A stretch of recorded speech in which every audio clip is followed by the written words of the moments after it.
কেইদিনমান আগতে মেট্ৰিকৰ ৰিজাল্ট দিলে আকৌ নতুনকৈ মেট্ৰিক পৰীক্ষা আহিব ধনী ঘৰৰ ল'ৰা ছোৱালীক মাক বাপেকে গাখীৰ খুৱাব নোটছ দিব টিউচন দিব পেন কাগজ দিব দুখীয়া মানুহৰ ল'ৰা ছোৱালীও গাখীৰ খাব লাগে না নাই পৰীক্ষাৰ আগত কিন্তু আমি ক'ৰ পৰা খুৱাম ঘৰততো পইচা নাই সেই কাৰণে এইবাৰ মেট্ৰিকৰ যিমান কেণ্ডিডেট হ'ব মেট্ৰিক পৰীক্ষা নোহোৱালৈকে তেওঁলোকক মাহত মই 300 টকা বেংকৰ একাউণ্টত পঠাই দিম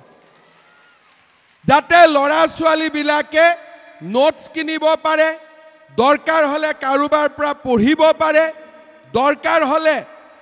আমাৰ দেউতাক মাকে কিতাপ কিনি দিব পৰা নাই গভৰ্ণমেণ্টৰো বিনামূলীয়া কিতাপত অহা নাই দুখন কিতাপ কিনি ল'ব পাৰে এইবিলাক কথা আগতে কংগ্ৰেছৰ দিনত কোনবাই চিন্তা কৰিছিলে একদম মনৰ পৰা কওকচোন চিন্তা কৰিছিলে সঁচা কথা কওক চিন্তা কৰিছিলে কেইদিনমান আগতে মেট্ৰিকৰ ৰিজাল্ট দিলে আকৌ নতুনকৈ মেট্ৰিক পৰীক্ষা আহিব ধনী ঘৰৰ ল'ৰা ছোৱালীক মাক বাপেকে গাখীৰ খুৱাব নোটছ দিব টিউচন দিব পেন কাগজ দিব দুখীয়া মানুহৰ ল'ৰা ছোৱালীও গাখীৰ খাব লাগে না নাই পৰীক্ষাৰ আগত কিন্তু আমি ক'ৰ পৰা খুৱাম ঘৰততো পইচা নাই সেই কাৰণে এইবাৰ মেট্ৰিকৰ যিমান কেণ্ডিডেট হ'ব মেট্ৰিক পৰীক্ষা নোহোৱালৈকে তেওঁলোকক মাহত মই 300 টকা বেংকৰ একাউণ্টত পঠাই দিম যাতে ল'ৰা ছোৱালীবিলাকে নোটছ কিনিব পাৰে দৰকাৰ হলে কাৰোবাৰ পৰা পঢ়িব পাৰে দৰকাৰ হলে আমাৰ দেউতাক মাকে কিতাপ কিনি দিব পৰা নাই গভৰ্ণমেণ্টৰো বিনামূলীয়া কিতাপত অহা নাই দুখন কিতাপ কিনি ল'ব পাৰে এইবিলাক কথা আগতে কংগ্ৰেছৰ দিনত কোনবাই চিন্তা কৰিছিলে একদম মনৰ পৰা কওকচোন চিন্তা কৰিছিলে সঁচা কথা কওক চিন্তা কৰিছিলে মেট্ৰিকৰ কেণ্ডিডেটখিনিকো যদি আমি আমাৰ অসমত ইমান মন্দিৰ কমিটি আছে অসমত ইমান বিহু কমিটি আছে অকল উৎসৱ পালন কৰিলে নহয় যদি মানুহৰ উৎসৱ আমি নকৰো গুণৰ উৎসৱ নকৰো সেইবাবে মই লাহে লাহে বিহু কমিটিবিলাকক মই এটা কণ্ডিশ্যন কৰিব গৈ আছো যে 1.5 লাখ টকাটো আপোনালোকে পাব কিন্তু মেট্ৰিকৰ ষ্টুডেণ্টছৰ কাৰণে আপোনালোকে 3 মাহ ক্লাছো কৰোৱাব লাগিব নহলে আপোনালোকে চৰকাৰৰ অনুমোদন নাপায় কাৰণ গান বজনা কৰিলেতো অসমখন অকল ঠিক নব লাগিব সাংস্কৃতিক লাগিব আমি বিহু কৰিছো ঝুমুৰো কৰিছো কিন্তু সেইখন দেশতহে সংস্কৃতি গঢ় লৈ উঠে কিৰা গঢ় লৈ উঠে য'ত বিদ্যায়তনিক পৰিৱেশ থাকে বিদ্যাৰ পৰিৱেশ নাথাকিলে সংস্কৃতিও নিৰ্মাণ হ'ব নোৱাৰে সেইবাবে মই লাহে লাহে চেষ্টা কৰিছো যে আমাৰ পূজা কমিটি বিহু কমিটি বিলাকে যাতে মেট্ৰিকৰ ষ্টুডেণ্টৰ কাৰণে স্পেচিয়েল ক্লাছ কৰোৱায় আৰু শিক্ষকৰ দৰমহাটো আমি দি দিম কোনো অসুবিধা নাই খালি ব্যৱস্থাখিনি বিহু কমিটি আৰু পূজা কমিটি সকলে কৰিব লাগে আৰু সেই লাইনত মই 2 এদিনতে এটা চৰকাৰৰ আঁচনি পাব যে আমি ধৰক আমাৰ আজাৰাতে বিহু হয় পূজাও হয় যদি চৰকাৰে আপোনালোকক মাহত 10,000 টকা দি থাকে মেট্ৰিকৰ ষ্টুডেণ্টখিনি গধূলি পঢ়ুৱাটোতো কোনো আপত্তি নাই দুজন ইয়াৰ ঘৰত চাকৰি নোপোৱাকৈ বৰ্তমান ইন্টাৰভিউ দি কষ্ট কৰি আছে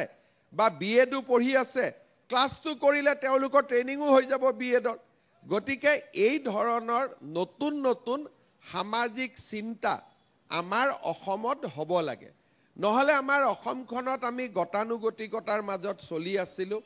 ভগৱানৰ আশীৰ্বাদত এতিয়া আমাৰ ৰাজ্যখন খুব ভাল ৰাস্তাত আগবাঢ়িছে এনেকে যদি আমি 10 বছৰ যাব পাৰো অসম বহুত ওপৰত যাব কিন্তু তাৰ কাৰণে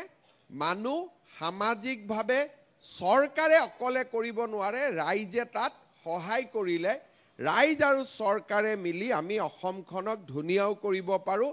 আৰু সৰ্বাংগ সুন্দৰো কৰিব পাৰো মই এই কথাখিনি মাত্ৰ আজি আপোনালোক উপস্থিত আছে ইয়াৰ কোনো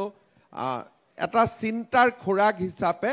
আপোনালোকলৈকে এই কথাখিনি আগবঢ়ালো আমাৰ ল'ৰা ছোৱালীৰ মাজত কিমান গান গোৱা প্ৰতিভা লুকাই আছে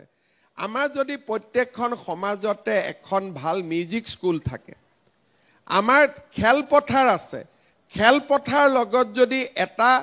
প্ৰশিক্ষণৰ ব্যৱস্থা থাকে আমি কিমান মানৱ সম্পদ নিৰ্মাণ কৰিব পাৰিম অসমত মানৱ সম্পদ নিৰ্মাণ কৰাই হৈছে আটাইতকৈ গুৰুত্বপূৰ্ণ তাৰ লগতে আমি স্কুলবিলাকত লাহে লাহে এইটো চিন্তা কৰিছো তাৰ কাৰণে এবাৰ এডভান্টেজ অসমত আমি এখন মেমৰেন্ডাম অফ আন্ডাৰষ্টেণ্ডিংও সহি কৰিছো যে স্কুলবিলাকতে আমি স্কিল ট্ৰেইনিঙৰো আমি ব্যৱস্থা কৰিম স্কুলবিলাকটো ক্লাছ হ'ব ক্লাছৰ পিছত যিসকল ল'ৰা ছোৱালীয়ে স্কিল শিকিব খোজে কোনোবাই স্পোকেন ইংলিছত ইন্টাৰেষ্ট থাকিব কোনোবাই ৰিটেইল মাৰ্কেটিঙত ইন্টাৰেষ্ট থাকিব কোনোবাই ইলেক্ট্ৰিচিটি কাম শিকিব খুজিব আমি স্কুলবিলাকত উদ্যমিতাটো যোগ কৰাৰ কাৰণে আমি চেষ্টা কৰি আছো যাতে আমাৰ ল'ৰা ছোৱালী সব ডক্টৰেট নহয় সব আইএছ নহয় সব এসিএস নহয় আমাক সকলো ধৰণৰ মানৱ সম্পদৰ প্ৰয়োজন আছে প্লাম্বাৰৰ পৰা ইলেক্ট্ৰিচিয়ানৰ পৰা সফটৱেৰ ইঞ্জিনিয়াৰৰ পৰা মিউজিচিয়ানৰ পৰা সকলো ধৰণৰ আমাক মানৱ সম্পদৰ প্ৰয়োজন আছে আৰু সেই সৰ্বাঙ্গীন বিকাশ বহুমুখী বিকাশৰ বাবে আমি যেতিয়া বিদ্যালয়বিলাকক ব্যৱহাৰ কৰিম আমাৰ বিদ্যালয়বিলাকৰ প্ৰায় উপযুক্ত মানৱ সম্পদ নিৰ্মাণ হ'ব